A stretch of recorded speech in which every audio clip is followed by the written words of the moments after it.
The experiment you'll be taking part in today involves the perception of lengths of lines.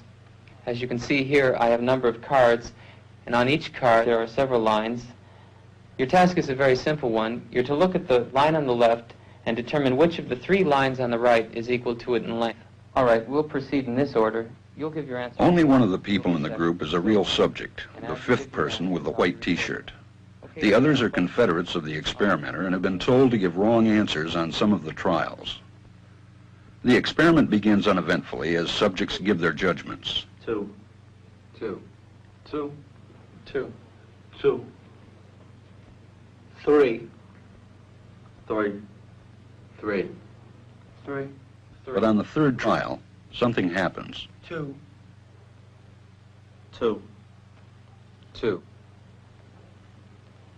2, 2. The subject denies the evidence of his own eyes and yields to group influence.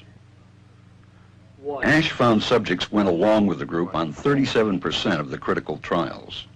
But he found through interviews that they went along with the group for different reasons. 1. 1. They must be right. There are 4 of them and 1 of me. 1.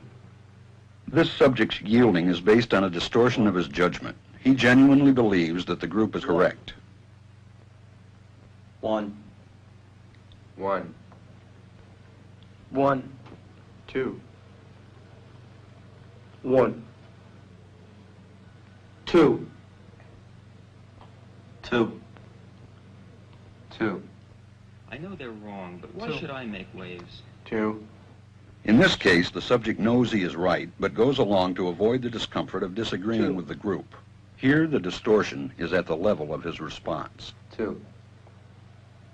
2. 2. 2.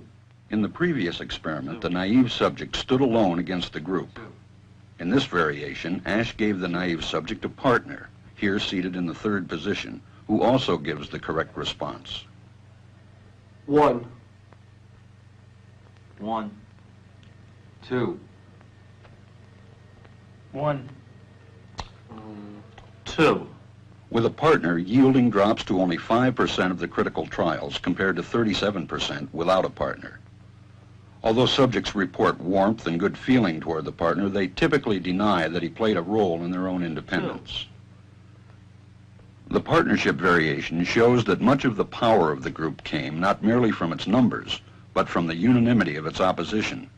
When that unanimity is punctured, the group's power is greatly reduced. Sometimes we go along with the group because what they say convinces us they are right. This is called informational conformity.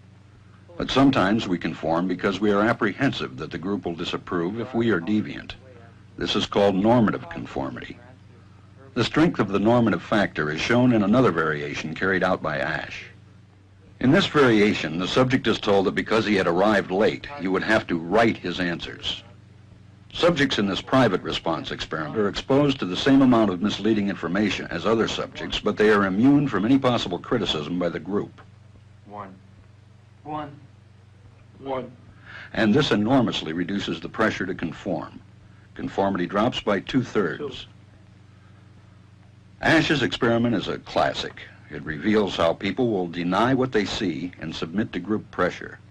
It allows us not only to observe conformity, but to study the conditions that increase or reduce its occurrence.